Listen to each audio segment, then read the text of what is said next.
Good morning, friends. Hope you are having nice Sunday. Here is one more gem book called as Only Love. It's written by Sri Sri Dayamata. The Only Love. This beautiful book explains living the spiritual life in a changing world. Dayamata is a disciple of Swami Sri Paramahamsa Yogananda. To read or hear the words of Sri Dayamata is to become acquainted with one who is in love. Overcoming exclusiveness at every level, here she depicts a love and reaches out and embraces all. It is a sublime expression of the soul's yearning and its joyful fulfillment in God. Dayamata throws the light in this volume with her glimpse and realm of expanded spiritual consciousness, where the soul experiences its love divine. To tell about Daya Mata was born in Salt Lake City, Utah, US, United States. From her early years, she felt deeply drawn to God. At the age of 8, when she first heard about India in school, she felt a mysterious inner awakening and with it a conviction that India held the key to the fulfillment of her life. Not many of us here in India realizes it. The day when school was over, she ran home and exclaimed jubilantly to her mother, "When I grow up, I will never marry. I will go to India." Prophetic words from a child, Daya. When Daya Mataji was 15, she was given a copy of the Bhagavad Gita, Song of the Lord. The scripture deeply moved her, for it revealed God's compassionate love for understanding of his children.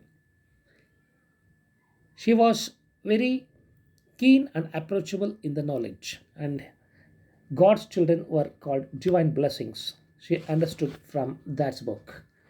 Dayamata resolved that somehow, in some way, she would devote her life to seeking the God. She went from one religious authoritarian to another religious authoritarian to get her answers. But the answer was only one: love the God. But who loves the God? Who knows Him? Sadly, she realized that she lacked the essential to her search, the guidance of someone who actually knew God. It was in that beautiful year 1931, when she was 17, that Daya Mata first saw Sri Paramhamsa Yogananda. He was addressing a large audience in Salt Lake City, Utah. Recalling her first impression, she said, "How can I describe it to you? When I saw him standing there in a platform, I became absolutely transfixed. He was speaking of the spiritual potential of willpower and of love for God. He spoke compassionately as I had never heard anyone speak of the God so engrossingly.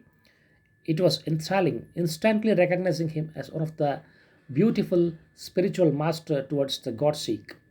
In a crowd thousands of, it seemed unlikely that Dayamata would have an opportunity to meet Guru, but it is said that adversity is sometimes a blessing in disguise.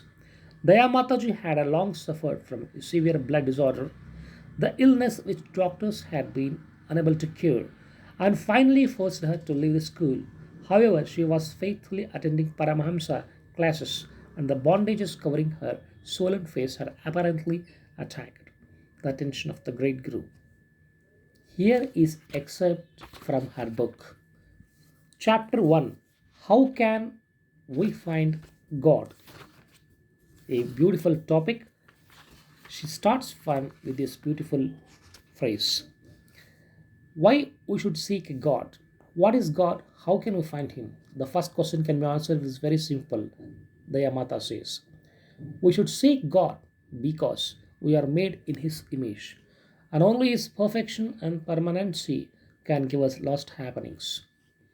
Man has given a mind and body with five senses through which he perceives the finite world and infinite himself. Everything in material universe is essentially ephemeral and everything is changing. That which is subjected to change. In the next chapter, we shall see tomorrow.